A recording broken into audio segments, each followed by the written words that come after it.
Sí, buenas tardes a todos. Ya veo que hay algunos por ahí conectados. Vamos a esperar un minuto más.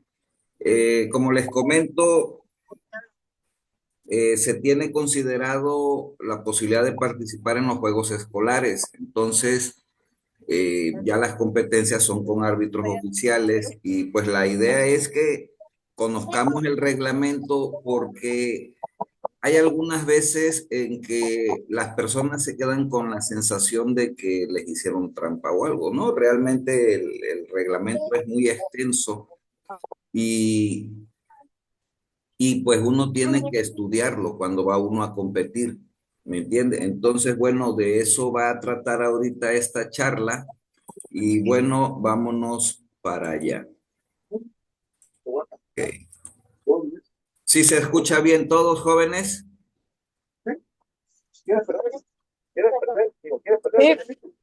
Ok, bueno, ahí si quieren deshabiliten sus micrófonos para que no, por ahí se escuchan algunas charlas por acá. Muy bien, bueno, miren, el reglamento de ajedrez es este que nosotros vemos aquí, es un documento de 37 hojas y está dividido en tres partes, en ajedrez clásico, en ajedrez relámpago y ajedrez para personas especiales. Dime, ahí muten sus, ahí ya le, no se preocupen. Entonces, bueno, vamos a comenzar. El ajedrez clásico trae 12 artículos. Aquí rápidamente, la naturaleza y objetivo de la partida de ajedrez, cómo se colocan las piezas inicialmente, cómo la acción de mover las piezas, esto que tenemos aquí, que esto ya lo hemos checado, por acá el otro artículo que es la acción de mover las piezas también. Por acá tenemos otro que es la finalización de la partida, cuando termina el reloj de ajedrez, para los que tengan, o muy probablemente en estos torneos, en ocasiones los organizadores ponen, pero es muy raro, normalmente uno tiene que llevar. Por acá tenemos las irregularidades, eso que llega a pasar en la partida de ajedrez, que nosotros debemos de conocer, cómo se procede, la anotación de los movimientos. Ya ven que nosotros hemos practicado anotar. Aquí vamos a ver que hay una serie de reglas cuando uno va a competir que uno tiene que seguir. Cuando la partida es tablas, o sea, saber hacer una reclamación de tablas. Por acá tenemos la puntuación de la partida, que normalmente uno es ganó, cero perdió, medio empate, ¿no? La conducta de los jugadores, cómo hay que comportarse y el papel del árbitro, ¿no? Bueno, vamos a comenzar esta charla diciéndoles que en el ajedrez uno solicita las faltas, no es como en el fútbol o el básquetbol que el árbitro está viendo el desarrollo del juego y sanciona. Sí lo hace aquí, pero la verdad es que como en los torneos son muchos tableros, normalmente es el jugador el que tiene que solicitar la falta. Entonces vamos a ver por ahí. Aquí la naturaleza de la partida se juega entre dos, nada más. ¿Sí? Empiezan primero las piezas blancas, el jugador está en juego cuando el rival hizo su movimiento, o sea, hasta ese momento nosotros podemos reclamar todos los derechos de cuando uno está en juego, hasta que el rival movió. No está permitido dejar el rey bajo ataque, ni ponerlo, ni exponerlo al ataque, ni capturar al rey fíjense, ni capturar al rey del oponente. Esto ya es de reglamento.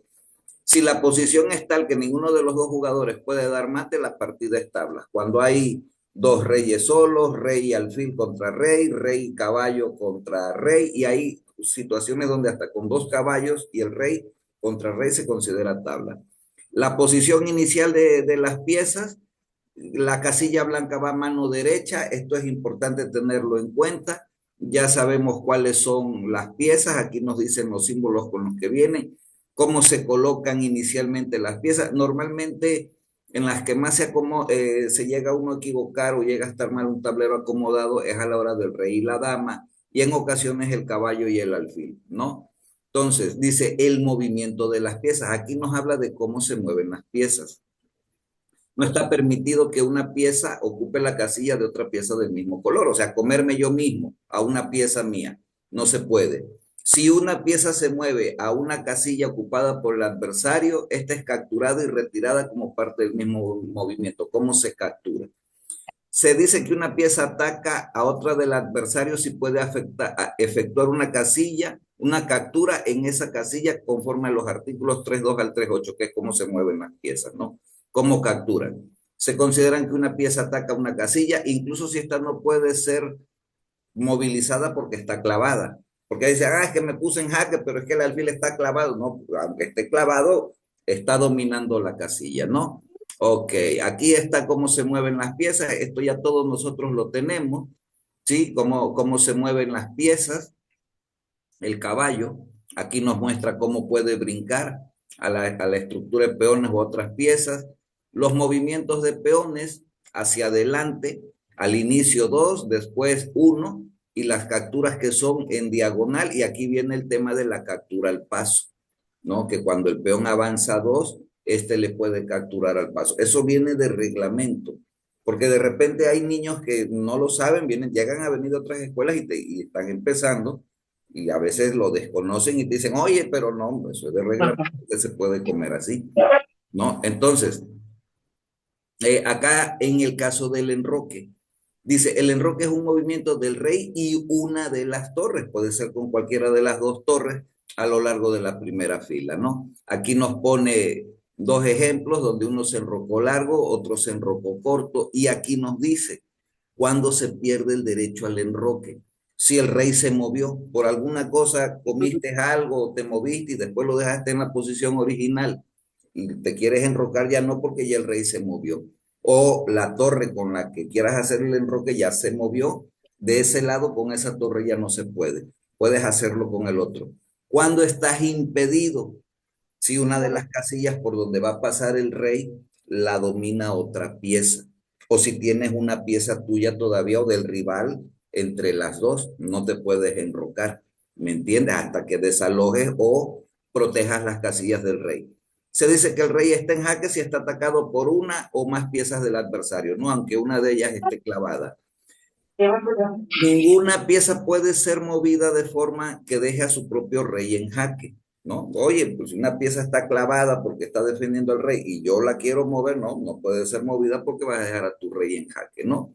Un movimiento es legal cuando se cumplen los requisitos pertinentes de los artículos 3.1 al 3.9, o sea, cómo se mueven las piezas, cómo se enroca, cómo se captura el paso, cómo captura el peón. Eso es un movimiento legal. El movimiento es ilegal si no cumple estos requisitos. Mueves mal el caballo, la torre, el alfil, te enrocas mal. La posición es ilegal cuando no se puede alcanzar mediante una serie de movimientos legales. Llega a suceder que en una partida de repente te das cuenta que hay dos alfiles del mismo color. Así, iniciando la partida, te das cuenta que hay dos alfiles, tú tienes dos alfiles de casillas blancas, cuando tienes que tener uno blanco y uno negro. Y es evidente que esa posición es ilegal. Ahí el árbitro tiene que empezar a proceder. ¿Estamos de acuerdo? O sea, aquí estamos de cómo se mueven las piezas, ¿no? El movimiento de las piezas, ahora la acción de moverlas. Fíjense, cada movimiento debe ser jugado con una sola mano. Donde más se llega a sancionar esa regla, por ejemplo, a infringirla en el enroque, que a veces uno usa las dos manos, o en la coronación, que usa uno las dos manos, o cuando va a apretar el reloj, que tira con una y aprieta con la otra. Entonces ahí estás incumpliendo ese primer reglamento.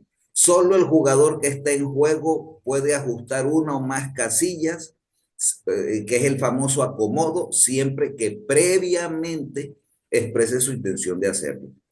Si a mí me toca jugar y mi rival acomoda, pues está haciendo una falta. Hay que solicitarle al árbitro de que no, hay diferentes tipos de penalización de falta. Algunas van con tiempo, otras con llamada de atención y ya muy extremo la pérdida de la partida. Pero saber que acomoda al que le toca jugar. Aquí hay una parte importante. Cualquier otro contacto físico con una pieza, excepto si es accidental, será considerado intencionado. ¿Qué es un movimiento accidental? Imagínense, tienen el peón, pero al lado está el rey. Y ustedes vienen con su mano de arriba para abajo y sin querer, pues con alguna parte tocan el rey por accidente. Eso sería accidental. Pero si vas y tocas directamente el rey, o sea, es obvio de que lo agarraste y a lo mejor no calculaste la distancia o la pieza, ya la tocaste. Una cosa es que tengas o no intención a que sea por accidente, ¿no?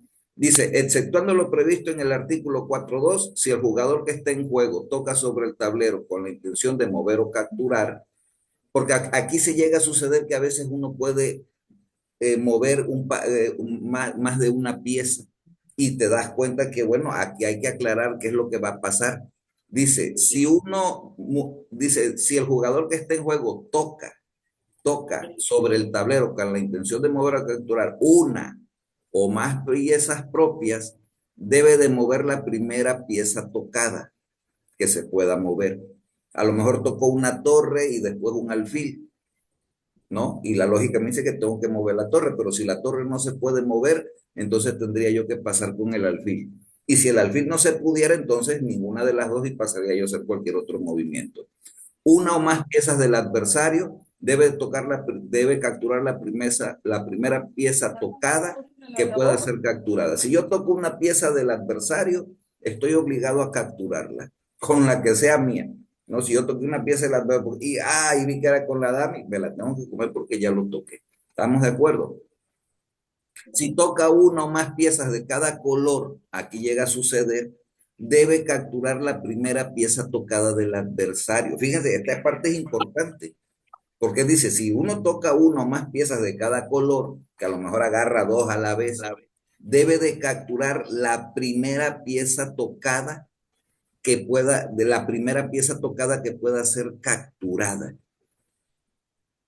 ¿No? A lo mejor agarré una del rival y agarré una mía y la mía sí la puedo mover, pero agarré la del rival y tengo que buscar con qué pieza esa es la que va a ir por delante, la que tengo que capturar. No, y ya si no se pudiera con ninguna capturar, entonces la que toqué primero, pero es la tocada, la primera, cuando uno más, la primera que pueda ser capturada. Dice, una o más piezas de cada color debe capturar la primera pieza tocada del adversario con su primera pieza tocada. También puede, si toco una y otra, y se puede, está uno obligado a hacerlo. ¿No? Si llega a ser ilegal, sí, mover con la primera pieza tocada que se pueda mover o capturar. No puede ser que sea la mía la que puedo mover. Si esto resulta imposible, se va a otro movimiento. Ahora, si el jugador que está en juego toca su rey y una torre, debe enrocar por ese lado, si es legal. Pero si toca deliberadamente una torre y luego su rey, no podrá enrocarse. O sea, para el enroque es primero el rey y después la torre. Porque si tocas la torre, tienes que mover la torre. Aunque después hayas querido agarrar el rey, no. Con la intención de enrocar, toca el rey y luego una torre, siendo ilegal el enroque con esa torre, el jugador debe de realizar otro movimiento con el rey. A veces te puedes intentar enrocar y ves que no, y dices, es que agarré el rey, pero no, mejor muevo la torre, ¿no? Tiene que ser el rey, ¿no? Puede incluir el enroque del otro lado, ¿no? Si promociona un peón, la elección de la nueva pieza se considera definitiva cuando ésta toque la casilla de promoción. O sea, cuando vamos a coronar, porque llega a suceder que va a coronar y entre las piezas de coronar uno agarra un caballo y ve que va a coronar y dice, ya tocaste el caballo. Pues sí, pero todavía no está elegida. Si yo quito el peón y pongo el caballo, sí, esa fue. Pero yo puedo tener en la mano antes de coronar un caballo y si quiero agarrar después una dama, la elección, la que yo elegí, la que moví, es cuando toque la casilla de coronación. Dice, si ninguna de las piezas tocadas puede ser movida o capturada, el jugador puede realizar otro movimiento. El acto de coronar, fíjense, puede realizarse de varias maneras y esto hay que saberlo. ¿Por qué? Para que no nos quedemos, porque llega a haber jóvenes de otras escuelas que coronan de otra forma, de cualquiera de estas que esté permitido, para que no nos quedemos con la idea y que nosotros sepamos cómo es. El peón no tiene por qué ser colocado en la casilla de llegada. Yo estoy en la antepenúltima, antes de coronar, yo levanto el peón y ya puedo poner la pieza con la misma mano directamente. No tiene por qué el peón llegar a la última casilla. O la retirada del peón y la colocación de la nueva pieza puede realizarse en cualquier orden. ¿Me entiendes? O sea, puede llegar primero el peón, retirarlo y poner la pieza. Tener el peón, quitarlo, poner la pieza y ya sacas el peón. Ahora dice, si una pieza del oponente se encuentra en la casilla de llegada, debe de ser capturado. O sea que sí puedes coronar capturando. Punto.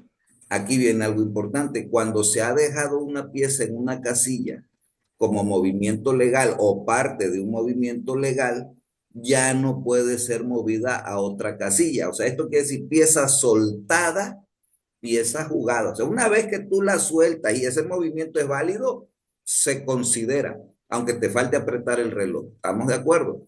En el caso de una captura, cuando la pieza capturada se ha retirado del tablero y el jugador ha soltado su propia pieza después de situarla en la nueva casilla. ¿Me entiende? O sea, porque ahorita vamos a ver que el movimiento se considera terminado hasta que se aprieta el reloj, cuando hay reloj. ¿Me entiende? Entonces se llega a dar el caso, por ejemplo, de que uno agarra la pieza, pero te das cuenta que es ilegal, no has apretado el reloj, puedes omitir, pero si tienes que llegar y dejarla hacer el movimiento como es. En el caso del enroque, cuando un jugador ha soltado la torre en la casilla previamente jugada por el rey, o cuando el jugador ha soltado el rey, el movimiento no se considera todavía completado, pero el jugador ya no tiene otra opción que realizar el enroque por ese lado. O sea, si el rey mueve el 2 y lo suelta, ya nada más le queda mover la torre. Sí, a menos que sea ilegal hacerlo, porque movió el rey 2, no uno. No, ahora, en el caso de la promoción, cuando la mano del jugador ha soltado la nueva pieza en la casilla de promoción y el peón se ha retirado, ¿no? Que es cuando ya está realizada la coronación. Una vez que un jugador toca una pieza con la intención de moverla o capturarla, pierde su derecho a reclamar la violación por parte del adversario de los artículos 4.1 a 4.7. ¿Qué quiere decir? Que a lo mejor el rival comete alguna irregularidad, pero ustedes tiran. Por eso, una vez que el jugador toca una pieza con la intención de moverla, También, es el derecho a reclamar una violación del tiro anterior. Por eso nosotros debemos de estar concentrados que son cosas de bien, reglamento. ¿Sí? Entonces, dice aquí, si un jugador es incapaz de mover las piezas, llega a suceder que hay personas con capacidades especiales que juegan ajedrez, pueden tener un asistente para moverlo. Eso está permitido ahora. ¿Qué finaliza la partida? La partida es ganada por el jugador que da mate al rey adversario. Esto finaliza inmediatamente la partida. Muchas veces puede llegar a incluir no tener ni que presionar el reloj. La partida es ganada por el jugador que abandona. Esto finaliza inmediatamente la partida. Llega a suceder que estamos jugando y el rival dice abandono y se da cuenta que no, que estaba hasta ganado. Y, no, ya no. Ya dijiste abandono, ya. A veces el problema es si está el árbitro, no hay problema, lo vio el árbitro, pero cuando no, hay que tocar ese tema con el árbitro.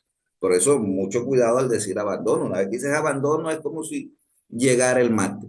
No, dice, a menos que la posición sea tal que el adversario no pueda dar mate al jugador mediante cualquier serie de combinación de movimientos legales. Este puede ser tablas.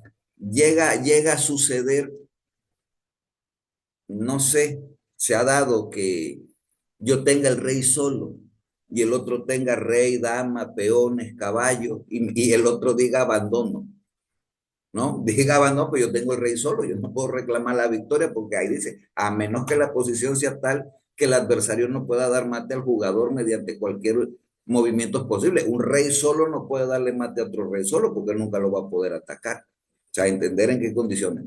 La partida es tablas cuando el jugador que está en juego, o sea, al que le toca jugar, no puede hacer ningún movimiento legal y su rey no está en jaque, lo que se dice el rey ahogado. ¿Estamos de acuerdo? Que es cuando me toca tirar y no estoy amenazado. La partida es tablas cuando se alcanza una posición en la que ningún jugador puede dar mate al rey adversario. Rey y alfil contra rey y alfil.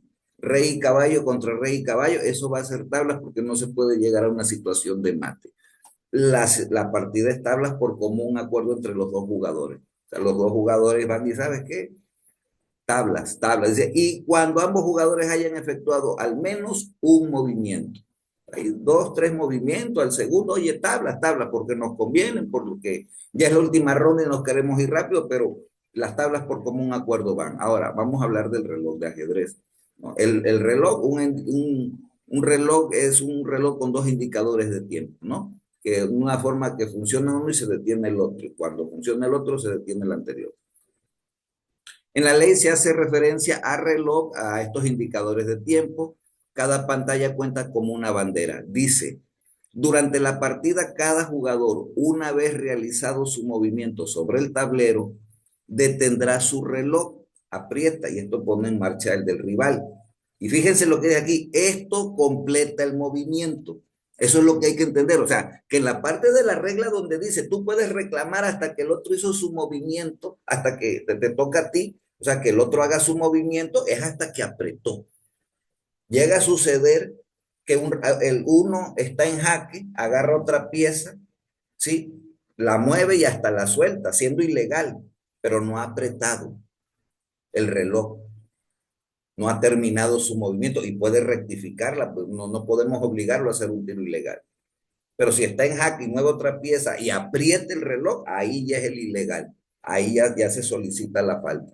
¿Estamos de acuerdo? Para que vean cómo es. Ahora, también se completa un movimiento si el movimiento termina la partida, ¿no? Porque es una posición que no se puede ganar por el material, principalmente, o el jugador ha realizado su siguiente movimiento cuando no se haya completado su movimiento anterior. Esta es una de las reglas un poco más complicadas, ¿no?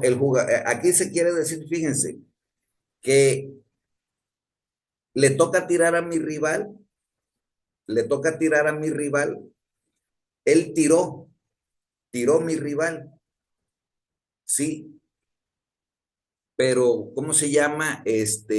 No ha apretado su reloj, no ha apretado su reloj, o sea, se llega a dar, no miento, ya me acordé, es tiro, hago mi movimiento y se me olvida apretar el reloj. Se me olvida apretar el reloj y vuelvo a tirar otra vez, por segunda vez. Llega a suceder, o sea, que cuando el jugador ha realizado su movimiento, cuando no se haya completado su movimiento anterior. Esta es una de las reglas más complicadas de todas de entenderla. Normalmente los árbitros son la autoridad la que sanciona y siempre hay que hacer caso a lo que diga el árbitro. Ellos son los especialistas de aquí. Dice, a un jugador, fíjense, esta parte, esto nunca se les olvide, este es el 6.2.2.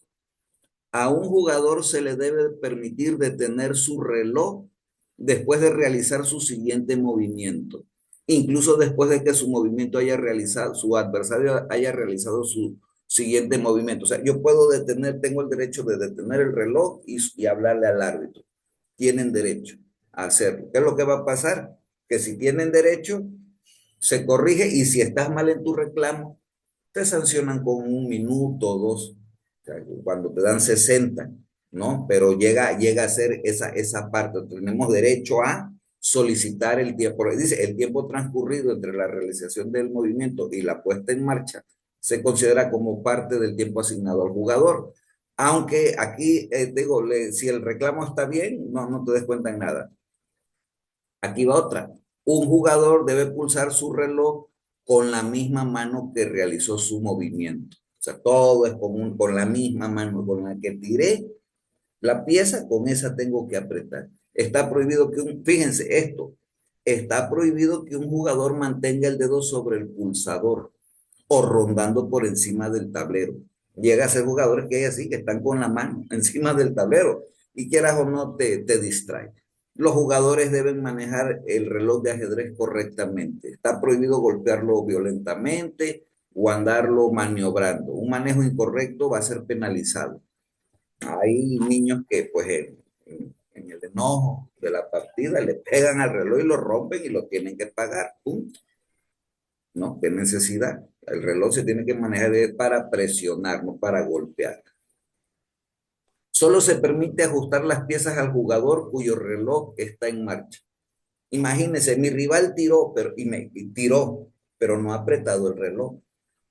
Mi rival tiró y no apretó el reloj. Tengo que esperar a que él apriete para que yo esté en marcha y acomodar. Porque se puede dar que mi rival tire, no ha apretado el reloj y yo me ponga a acomodar. Yo le diga acomodo, es una desconcentración. Tiene que ser hasta que haya presionado el reloj, ¿no? Entonces, si un jugador es incapaz de utilizar el reloj, puede proporcionar un asistente que deberá ser aceptable para el árbitro. Pero en caso de personas que tienen problemas ahí de movilidad, sí está permitido. Al utilizar un reloj, cada jugador, antes había torneos donde te daban 2 horas para 40 tiros, 1 hora para 20 más y una para finalizar. Esto ya está un poquito más en desuso, pero es parte de. Inmediatamente que se cae una bandera deben comprobarse los requisitos, o sea que tienes material para reclamar el triunfo. Fíjense esta parte, antes del comienzo de la partida, el árbitro decidirá la ubicación del reloj de ajedrez, punto. Porque hay algunos, no, no es que yo quiero aquí, pero el árbitro pone los relojes donde él desde lejos pueda estar viendo el tiempo. Para si en algún tablero hay poquito tiempo, ahí es donde se acerca el árbitro, porque cuando hay poco tiempo es que suceden más las faltas. ¿Sí? A la hora especificada, el árbitro pone en marcha el reloj del blanco. Las bases del torneo deben de especificar cuánto tiempo de retraso se puede dar, si no se dice cero. O sea, a la hora de empezar la partida, si no estás, pierdes. En caso que el torneo especifique que ahí no sea cero, bueno, tienen que informarse, ¿no? Y si corre el tiempo, el blanco perderá el tiempo si no llegan los dos de momento. Se considera que una bandera ha caído cuando el árbitro lo observa o uno de los dos jugadores. El árbitro sí puede intervenir. Se cae una bandera de los dos jugadores y el árbitro, tiempo. Porque hay algunos que creen, es que el árbitro todavía le avisó que ya se le acabó el tiempo. No, ahí dice, se considera que ha caído cuando el árbitro lo observa, el tiempo. ¿Me entiende? Entonces, excepto lo que se aplica en estos artículos, si un jugador no completa el número de movimientos, o sea, cuando te dan un tiempo, no procede. Toda indicación proporcionada por el reloj se considera concluyente. Hay unos que llevan contador de movimiento. Si se descubre durante la partida que el reloj está mal, el árbitro tiene que cambiarlo y tiene que ajustar el tiempo. Si la partida debe ser interrumpida, el árbitro detiene el reloj. Un jugador puede detener el reloj solo para solicitar la asistencia del árbitro. Si va a coronar un peón y no hay una pieza, si ya se le acabó la planilla donde está anotando la partida.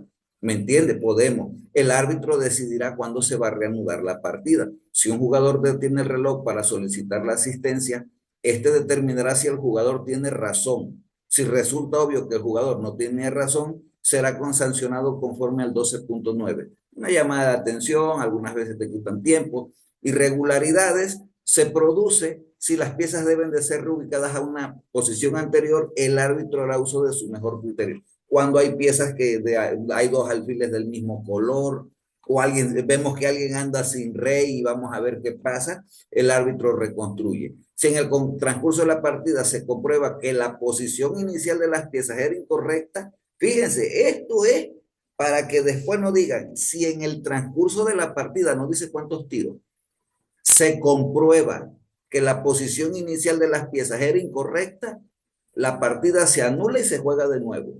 Imagínense que en los primeros 4 tiros le ganan la dama al rival porque la sacó rápido y se la comen, pero el alfil y el caballo estaban mal acomodadas.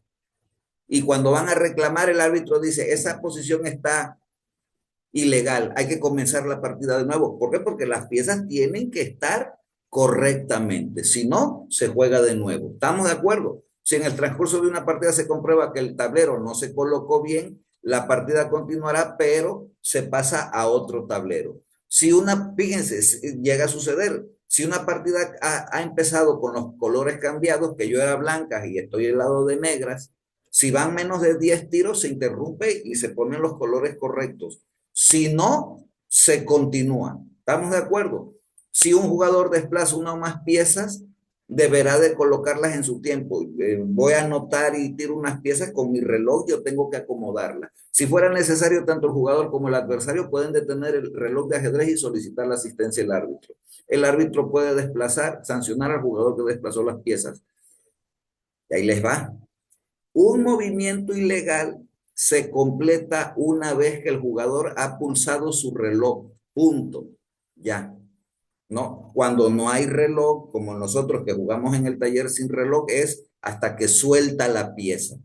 ¿No? Hay torneos donde uno va a jugar y no hay reloj. Entonces se sanciona hasta que se suelta. Pero cuando hay reloj, hasta que se oprime el reloj. ¿No? Si el jugador mueve una un peón a la fila más lejana y pulsa el reloj, pero no, o sea, si el jugador va y corona, pone el peón en la última casilla y aprieta el reloj antes de cambiarlo por una pieza, es ilegal. Es ilegal. ¿Estamos de acuerdo? No. Entonces, si un jugador utiliza las dos manos para hacer un movimiento como enroque o coronación o captura y presiona el reloj, se considera como ilegal. ¿Estamos de acuerdo? Si durante una partida se comprueban que las piezas han sido desplazadas de su casilla, se restablece anterior a la irregularidad. Y si no se puede identificar, la partida continuará hasta donde se considere que ya se puede continuar. La anotación de los movimientos. En el transcurso de cada partida, el jugador está obligado a anotar sus movimientos y los de su adversario. Normalmente si te dan una hora y no anotas, te quitan 15 minutos, pero pierdes el derecho al reclamo. ¿No? La anotación que se lleva a la algebraica. Está prohibido anotar los movimientos antes de realizarlo. No puedes anotar antes de tirar.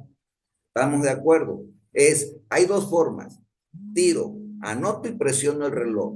O tiro, presiono el reloj y después anoto, pero no puedo anotar primero. ¿Estamos de acuerdo? Un jugador debe aplicarse, puede replicar a un movimiento de su adversario con otro antes de anotarlo. Si así lo desea, debe anotar su movimiento previo antes de realizar otro. O sea, si yo tiro, no anoto y mi rival tiró, yo no puedo hacer otro segundo movimiento, tengo que anotar los dos. ¿Me entiende? La planilla será únicamente para anotar los movimientos, los tiempos de los relojes y las ofertas de tabla. Ambos jugadores deben de anotar en su planilla la oferta de tablas. Si un jugador no puede anotar, se le proporciona ayudante. La planilla siempre debe de estar a la vista del árbitro, porque el árbitro está viendo a ver si todos van anotando de la forma correcta, sino para sancionar. Vale, porque después dicen, es que el árbitro quería que yo pusiera la planilla donde la viera, porque es de reglamento. ¿Sí? Si un jugador dispone de, fíjense, si un jugador dispone de menos de 5 minutos en su reloj y no tiene incremento de 30 segundos, no está obligado a anotar hasta el final. Si me dan 60 minutos sin incremento y ya me quedan 5, puedo dejar de anotar. ¿Estamos de acuerdo? Si un jugador anota la partida, el árbitro, si un jugador anota la partida según el artículo 8.4, el árbitro, un asistente deben de procurar estar presente y anotar los movimientos. En tal caso, inmediatamente después de que haya quedado una bandera, el árbitro debe parar el reloj. O sea, cuando a mí me faltan menos de 5, dejo de anotar, pero el árbitro puede estar anotando los siguientes movimientos que yo estoy haciendo. ¿Me entiendes? Si solo un jugador ha dejado de anotar la partida, debe actualizar completamente su planilla en cuanto alguien haya movido. Si yo no estoy anotando bien, apenas mi rival tiro y dice a mi turno, estoy obligado a ponerla al corriente. Si no hay planilla completa, los jugadores deben de reconstruir la partida sobre un segundo tablero cuando hay reclamo. Si no se puede utilizar la planilla de forma que muestren que un jugador ha sobrepasado el tiempo, el siguiente movimiento se ha realizado como la primera. Esto es cuando hay números de jugadas por tiempo. Al finalizar la partida, ambos jugadores firmarán las planillas indicando el resultado. Esto es importante, porque a veces yo voy con blancas y en la planilla se anotan que perdió el negro. Si ustedes la firman, aunque hayan ganado y la partida diga que ganó el blanco, pero firmaron que ganó el negro, ganó el negro. Mucho ojo al firmar las planillas en los torneos, que corresponda al resultado, porque después tiene uno que andar reclamando. ¿Estamos de acuerdo? La partida es tablas, de acuerdo al torneo, puede decir que puede haber tabla, ofrecimiento o no. Puede ser que el torneo sí lo permita y un jugador debe de ofrecer tablas después de realizar su movimiento y antes de presionar el reloj. Así es la oferta de tablas. Una oferta de cualquier otro momento será válida, pero se tendrá en consideración unos artículos que te van sancionando. La partida, la oferta de tablas se anota, una reclamación de tablas tendrá la consideración de una oferta de tablas. Se puede reclamar tablas por repetición de jugadas, no proceder y se anota como oferta de tablas. La partida es tabla bajo una correcta reclamación que está del jugador que está en juego cuando la misma posición, al menos por tercera vez, la de 3 veces se repite la posición. ¿Me entiendes? Y cuando va a producirse, el jugador, ahí es cuando, fíjense, ahí es cuando puedes anotar primero tu movimiento, que ya no puede ser cambiado en la planilla, ¿no? O acaba de producirse y el reclamante está en juego, ¿no? Yéndonos rápido porque nos está comiendo un poquito el tiempo, viene por acá la conducta de los jugadores. los jugadores actuarán de forma que no deshonren el juego. Siempre hay que decir la verdad, punto, señores. Con eso nos ahorramos 1 millón de problemas. Si usted tocó una pieza, usted diga que tocó una pieza. Si usted no tocó una pieza, usted no tiene por qué decir que tocó una pieza. Se puede llegar a dar que mi rival toque una pieza, diga que no, y ni modo, hay que procurar no relajarse y seguir jugando. Pero siempre se tiene que jugar limpio. Y aquí está, el árbitro, solo con permiso del árbitro, un jugador puede abandonar el recinto, un jugador que está en juego puede salir de la zona o una persona que no es jugador puede ingresar, ¿no? Yo si estoy jugando con alguien y quiero ir al baño, tengo que pedirle permiso al árbitro. Durante la partida están prohibidos que los jugadores hagan uso de notas, tableros o libros o algo. Durante la partida está prohibido traer un dispositivo electrónico. El árbitro puede requerir que se revise un jugador a ver si no trae un celular. Los jugadores que hayan finalizado sus partidas ya son espectadores. Está prohibido distraer o molestar al adversario de cualquier manera. Esto en las categorías de niños es lo que más se hace. La persistente negativa de un jugador a no cumplir las leyes es sancionada con la pérdida de la partida. Si ambos jugadores son considerados culpables, la partida, si son los dos, pueden perder. Un jugador tiene derecho a solicitar al árbitro una explicación de cualquier sanción, si se puede. A menos que las bases del torneo especifiquen lo contrario, un jugador puede apelar cualquier decisión del árbitro, aunque haya firmado la planilla. Pero la verdad siempre se complica. Hay que procurar estar muy concentrado a las horas de las partidas en competencia. Ambos jugadores deben ayudar al árbitro, o sea, cooperar con la información que pida. Si la posición lleva a la triple repetición o 50 movimientos, es un deber de los jugadores bajo la supervisión del árbitro, o sea, que lo compruebe el árbitro. Y los castigos del árbitro, ¿no? Aquí el árbitro velará porque se cumplan las leyes, garantizar el juego limpio,